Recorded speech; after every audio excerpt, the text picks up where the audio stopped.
Hello friends, मैं अभय वाजपेयी हाजिर हूँ कक्षा 12 से संबंधित अपने अगले लेक्चर के साथ।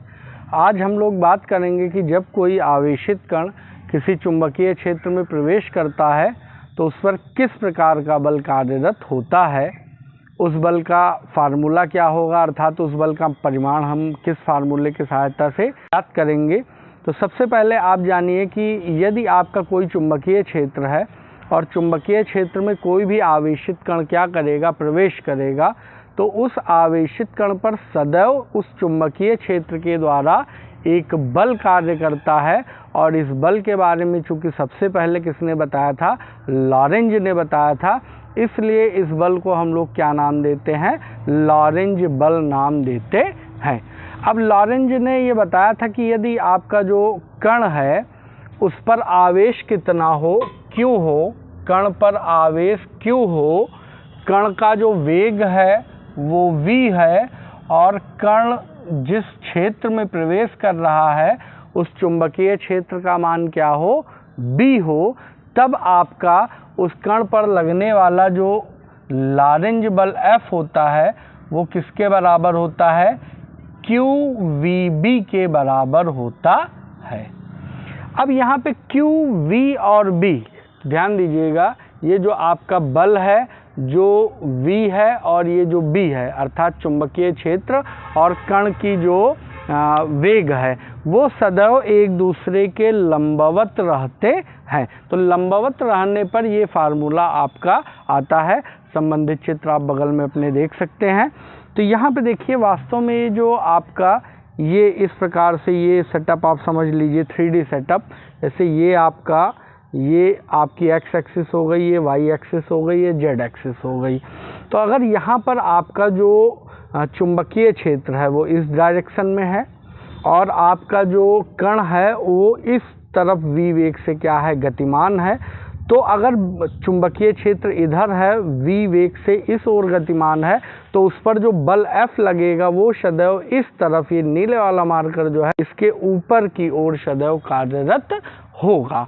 अब ध्यान दीजिए, जब इस प्रकार से सेटअप होगा, ये आपको B को प्रदर्शित करेगा, V की डायरेक्शन ये होगी, तब F की डायरेक्शन ये होगी और F का फार्मूला आपका QVB क्या बनेगा, साइन थीटा बनेगा।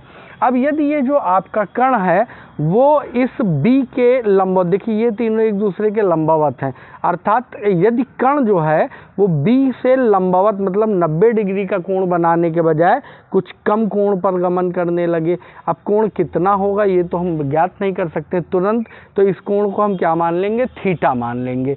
तो अगर ये कोण 90 डिग्री से कुछ कम होगा तो इस कोण को हम थीटा कहेंगे। और ऐसी स्थिति में इसका फिगर आपको बगल में मिल जाए, दिख रहा होगा, और इसका जो फार्मूला होगा वो F बराबर क्या हो जाता है, QVB साइन थीटा। तो जब आपका V और B के बीच का कोण 90 अंश ना होकर कुछ और होगा, तब वहाँ पर हम सूत्र F बराबर QVB साइन थीटा का क्या करेंगे, प्रयोग करेंगे। और इस सूत्र के द्वारा हम उस कण पर लगने वाले लॉरेंज बल का मान और परिमाण इत्मीनान से आसानी के साथ ज्ञात कर सकते हैं। तो अब आइए हम देखेंगे कि जब कोई कण किसी चुंबकीय क्षेत्र में क्या करता है, प्रवेश करता है, तो उसकी गति कैसी होगी, वो किस पथ पर गति करेगा और क्या करेगा।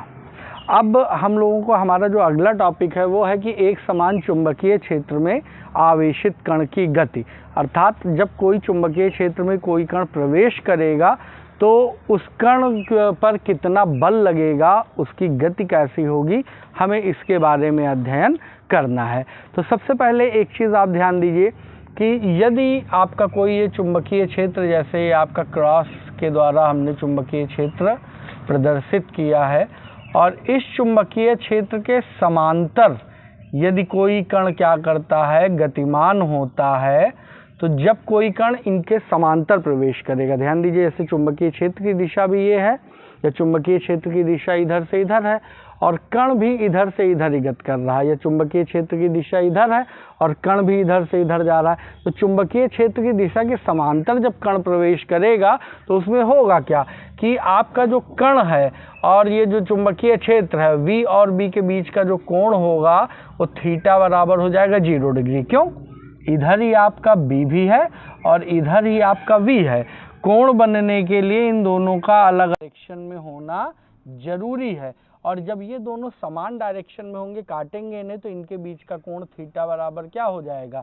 0 हो जाएगा। इसका मतलब कि जो कण जब इसमें प्रवेश करेगा तो कण पर लगने वाला जो लॉरेंज बल होगा F बराबर QVB साइन थीटा। तो यहाँ पे थीटा का मान 0 हो जाएगा तो QVB और ये हो जाएगा आपका साइन 0 और साइन 0 का मान क्या होता है? 0 होता है।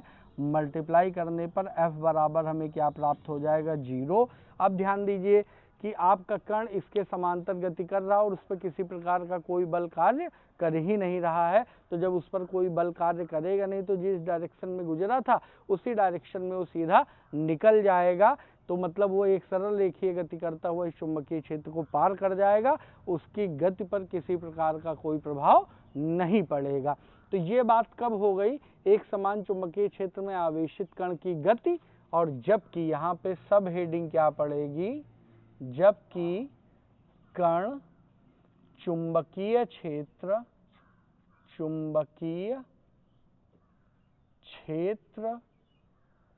के समांतर प्रवेश करे।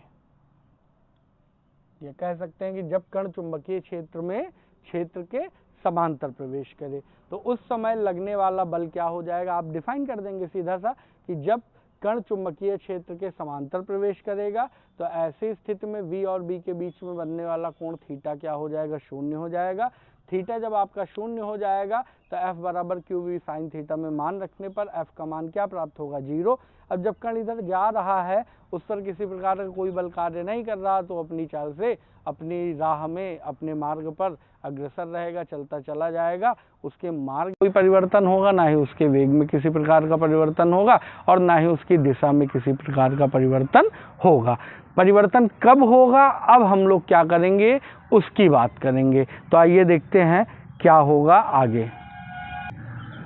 अब हम लोग जानते हैं कि जब कोई आवेशित कण किसी चुंबकीय क्षेत्र के लंबवत प्रवेश करेगा तो लंबवत प्रवेश करने पर क्या प्रक्रिया होगी। तो एक चीज़ आप ध्यान दीजिए जरा, जैसे ये जो क्रॉस चिन्ह है ये चुंबकीय क्षेत्र को प्रदर्शित करते और चुंबकीय क्षेत्र को बाहर की ओर प्रदर्शित करेंगे, ये आप ध्यान दीजिएगा। अब 3D फिगर है बहुत ज़्यादा, तो हम क्या इसमें बनाएंगे, बट आपको ये ध्यान देना कि क्रॉस का मतलब चुंबकीय क्षेत्र इधर बाहर की ओर, लंबवत बाहर की ओर है। तो अब आप समझिए जरा कि जब ये चुंबकीय क्षेत्र आपका बाहर की ओर है तो इसमें कोई कण इस प्रकार से, आपका चुंबकीय क्षेत्र ये है और कोई कण इसमें इस प्रकार से गतिमान होगा, तो ये दोनों आप देख सकते हैं कि दोनों के बीच बनने वाला कोण कितने अंश का हो जाएगा? 90 डिग्री। तो यही बात है कि जब कोई कण चुंबकीय क्षेत्र के लंबवत प्रवेश करेगा तो क्या होगा, और इस दशा में चुंबकीय क्षेत्र बाहर की ओर है। तो एक चीज़ देखिए, जैसे ही कोई कण यहाँ पर प्रवेश करेगा तो कण प्रवेश करेगा तो यहाँ पर क्या होगा? लंबवत प्रवेश करने का मतलब हमारा जो F बराबर फार्मूला था QVB साइन थीटा, उसमें साइन थीटा का मान 90 हो जाएगा। तो F बराबर QVB, अर्थात उस पर जैसे ही वो कण आपका इसके अंदर एंटर करेगा उस कण पर क्या लगेगा? एक लॉरेंज बल लगना प्रारंभ हो जाएगा। पीछे क्या हुआ था? लॉरेंज बल 0 हो गया था, मगर अब यहाँ पे लॉरेंज बल लगेगा। लॉरेंज बल किधर को लगेगा? वो आपका नीचे की ओर लगेगा। तो जैसे कण आपका जब आगे की ओर जाएगा इस प्रकार से, तो लॉरेंज बल इस पर कहाँ लगेगा? नीचे की ओर, अंदर की ओर इस प्रकार से लगेगा। तो अब लॉरेंज बल इसे नीचे खींच रहा है, ये आगे जा रहा है। तो बिल्कुल वैसी स्थिति आप समझ सकते हैं जैसे किसी डोरी से हम एक पत्थर बांध दें और डोरी से पत्थर को क्या हाथ से थोड़ा इशारा देके घुमाना प्रारंभ करें। तो कण कैसे घूमता है? कण आपका एक वृत्तीय पथ पर घूमता है। कब तक? जब तक आप हाथ से उसको अंदर की ओर खींचे रहते हैं। तो वहाँ पे क्या है, कण का वेग, तो वेग का परिमाण नहीं बदल रहा मगर वेग की दिशा लगातार क्या है, उसकी चाल की दिशा परिवर्तित हो रही है। तो दिशा परिवर्तित होने के कारण वो एक वृत्तीय पथ पर क्या करता है, घूमना प्रारंभ कर देता है।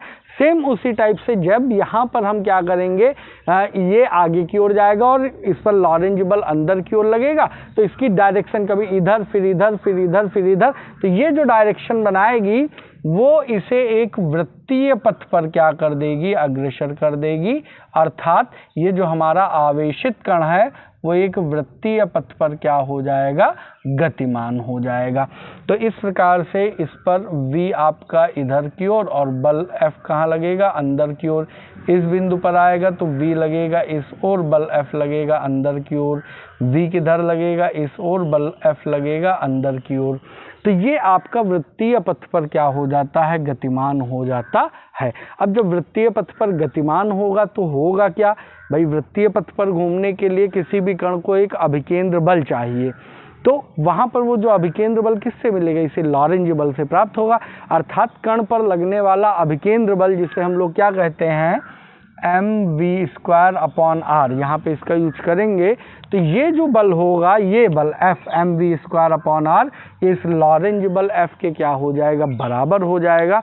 और इनको बराबर रखते ही हमें यहाँ से इसका वेग भी मिल जाएगा, क्या इस पथ की त्रिज्या भी मिल जाएगी। तो अब हमें वेग और त्रिज्या और इसका टाइम पीरियड कितना होगा, उसी के फार्मूले का डेरिवेशन करना है।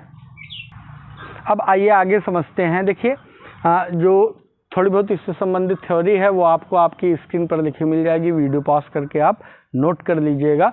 अब जरा ध्यान दीजिए कि जब कण इस पर प्रवेश करेगा तो कण पर क्या लगेगा, लॉरेंज बल। तो यहाँ पे हम यहीं से शुरुआत करते हैं, कण पर लगने वाला लॉरेंज बल। तो कण पर लगने वाला लॉरेंज बल F बराबर क्या होता है, QVB साइन थीटा। ये क्वेश्चन नंबर क्या हो जाएगा, फर्स्ट। अब जैसा कि मैंने बताया कि चूंकि V व B के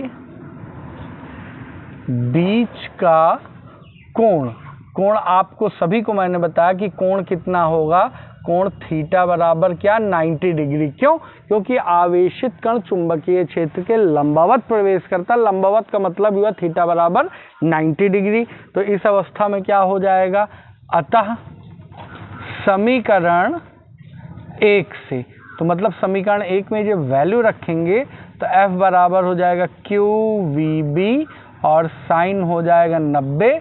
साइन 90 का मान क्या होता है, आप सभी को मालूम है 1, तो इसलिए F बराबर आ जाएगा QVB।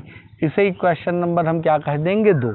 अब जो बात मैंने आपको बताई थी है ना, कि इस अवस्था में कण क्या करेगा, वृत्तीय गति। इस अवस्था में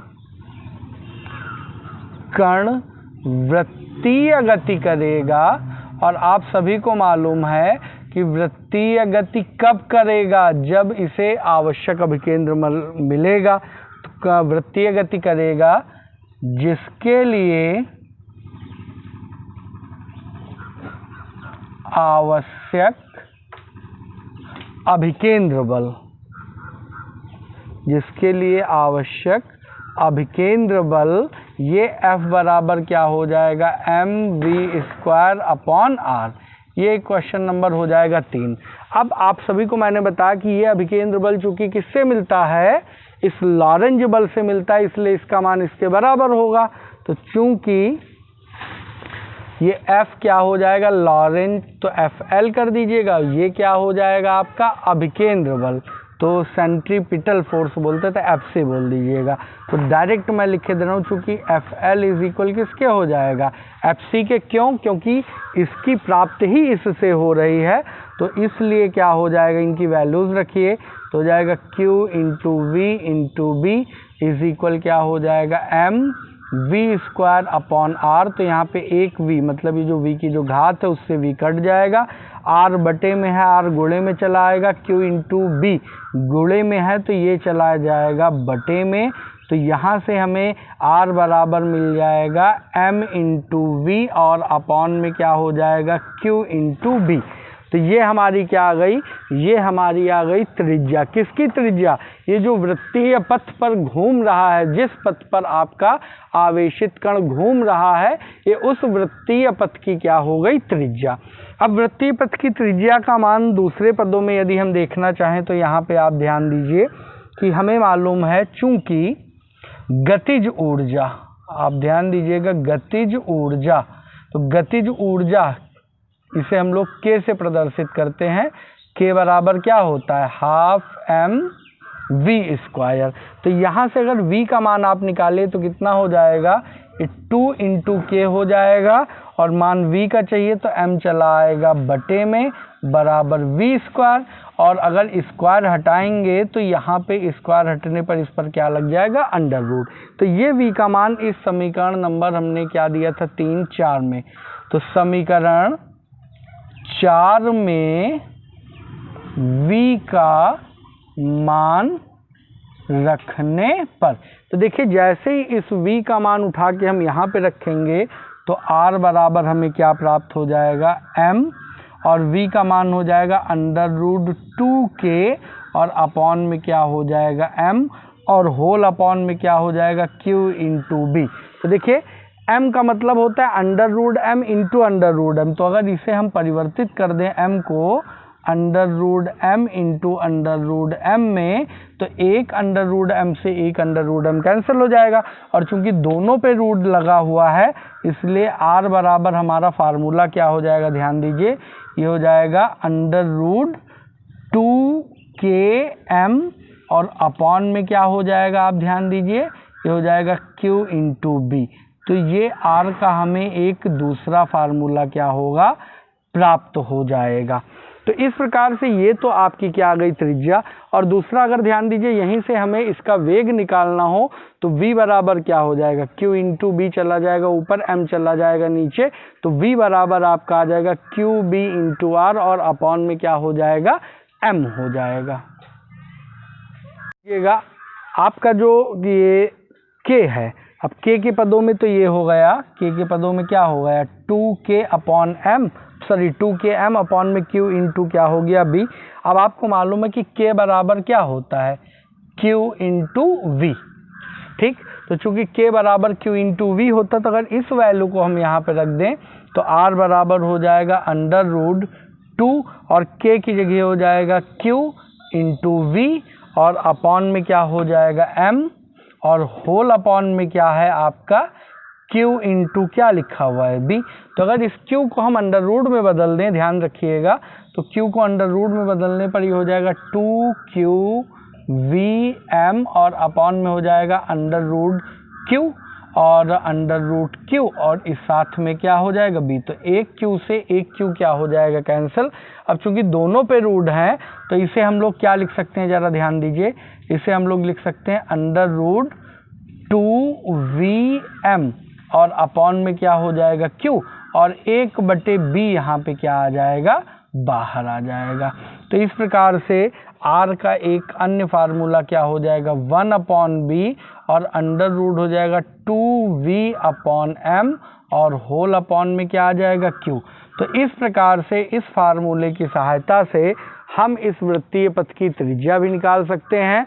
यहाँ पर इस फार्मूले या यहाँ से v का मान निकाल के हम इसका वेग भी निकाल सकते हैं। अब देख लेते हैं कि एक चक्कर घूमने में, एक चक्कर घूमने का मतलब कि जब ये 2πr दूरी घूमेगा तो दूरी घूमने में इसे कुल कितना समय लगेगा। अब आइए हम लोग देखते हैं कि एक चक्कर लगाने में इस कण को कुल कितना समय लगेगा। वास्तव में इसी समय को हम लोग क्या कहते हैं, आवर्तकाल कहते हैं, अर्थात कण का आवर्तकाल, इसे t से प्रदर्शित करते हैं। आवर्तकाल, काल का मतलब समय, समय बराबर क्या, दूरी बटे चाल। अब ध्यान दीजिए कितनी दूरी चलेगा, एक चक्कर तय करने में इसे इसकी परिधि के बराबर की दूरी तय करनी पड़ेगी, और परिधि के बराबर की दूरी का मतलब ये क्या होता है, परिधि होती है आपकी कितनी 2πr होती है, तो परिधि हो जाएगी 2πr, और इसका वेग कितना है, ये तो हो गया क्या दूरी, और वेग कितना है v। अब यहाँ पे हम क्या करेंगे, हमें मालूम है चूँकि r बराबर आपका क्या होता है m इंटू वी अपॉन में q इंटू बी, अतः t बराबर ये आपका हो जाएगा 2 पाई r और अपॉन में हो जाएगा v और r का मान रख दीजिए। तो r का मान क्या हो जाएगा, ज़रा ध्यान दीजिए, mv और अपॉन में क्या हो जाएगा q इंटू वी। तो v से v आपका क्या होगा, कैंसिल।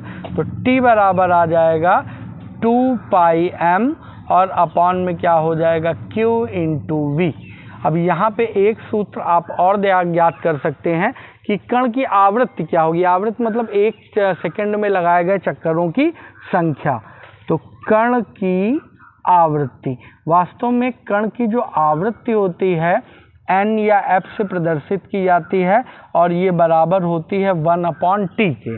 तो यदि ये 1/t के बराबर है तो हो जाएगा 1/2 पाई m और होल अपॉन में हो जाएगा q इंटू बी। तो q इंटू बी चला जाएगा ऊपर, तो f बराबर हो जाएगा f या n बराबर q इंटू बी और अपॉन में क्या हो जाएगा 2 पाई m। तो इस प्रकार से हमारा ये जो टॉपिक है यहीं पर कंप्लीट होता है। जल्द ही हाजिर होंगे अपने नए टॉपिक के साथ, तब तक के लिए धन्यवाद।